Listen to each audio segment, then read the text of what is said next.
ભાવનગર મહાનગરપાલિકાના એસ્ટેટ વિભાગ શહેરમાં અલગ અલગ વિસ્તારોમાં રસ્તા પરના દબાણ હટાવવા માટે ચેકિંગમાં હતું। આ દરમિયાન નિર્મળનગર વિસ્તારમાં જતા ડાયમંડ મેડિકલ સ્ટોરની બહાર ઊભા કરાયેલા મંડપને લઈને ભારે વિવાદ સર્જાયો હતો। ભાવનગર શહેરના નિર્મળનગરમાં ડાયમંડ મેડિકલ સ્ટોરની બહાર ઊભા કરવામાં આવેલા મંડપને હટાવવા જતા ડાયમંડ એસોસિએશનના પ્રમુખ દોડી આવ્યા હતા। લોકોના ટોળેટોળા એકઠા થઈ ગયા હતા અને મહાનગરપાલિકાની ટીમને ભારે બોલાચાલી અને વિવાદ સર્જાયો હતો। જો કે અંતે માધવ રત્ન કોમ્પ્લેક્સ પાસેથી દબાણો દૂર કર્યા હતા અને મંજૂરી વગરના મંડપને દૂર કરીને જપ્ત કર્યો હતો। તે ઉપરાંત નવ લોખંડની જાળી પણ જપ્ત કરવામાં આવેલ। તે ઉપરાંત વિધાનગર વિસ્તારમાંથી દબાણો દૂર કરી કેબિન જપ્ત કરી મોતીબાગથી જશોનાથ ચોક વિસ્તારમાંથી લારીઓ સહિતનો સામાન જપ્ત કર્યો હતો।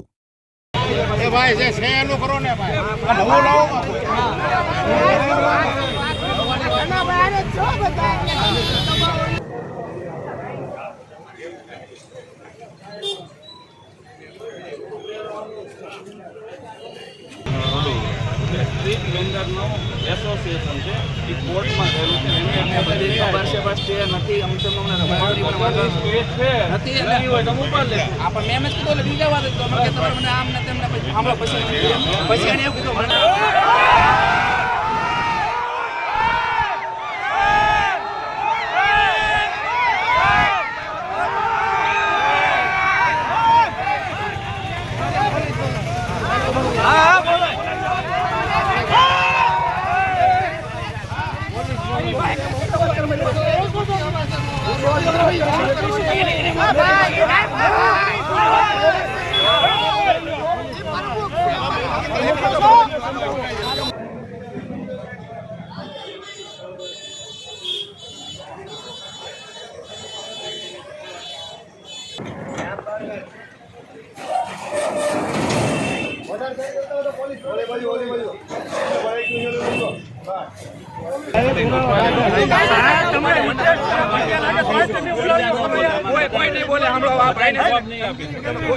એક શબ્દ કોઈ બોલે નહીં માના આ બધાને જવાબ આપવા બંધાયેલા નથી એક જણા બોલો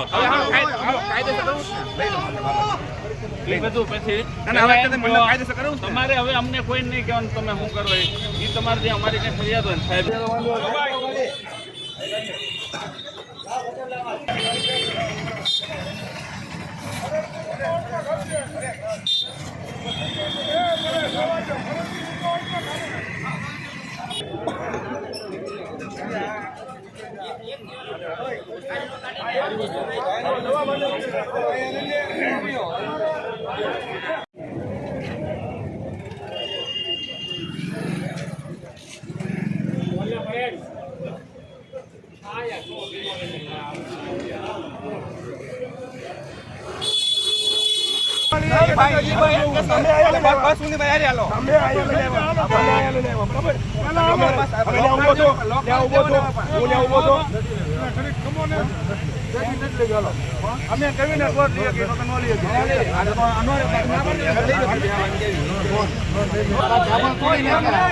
એને પહેલા ગાડી બોલી હતી પછી પબ્લિક બોલી હતી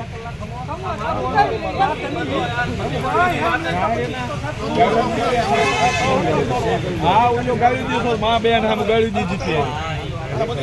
હા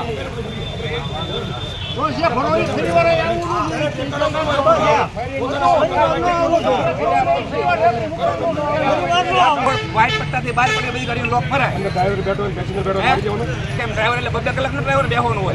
2 કલાક ડ્રાઈવર નો બેહવાનો હોય જે પડી હોય એનું મારી નહીં 2 કલાક ડ્રાઈવર કાયદો મને નો શીખવાડો કાયદો તમે અમને શીખવાડો હું તમને શીખવાડું તમને ખબર છે 2 કલાક ડ્રાઈવર નો બેહવાનો આજ વાત થઈ હું કરવા કરી એ વાત તો રોક તો આપો ની સ્ટાઈલમાં અમે ઇસ્લામમાં તમે પહેલા ક્લિયર કરો પછી બીજાનું કામ કરો અમે અમને ક્લિયર લઈ લ્યો એ તો તમે પૈસા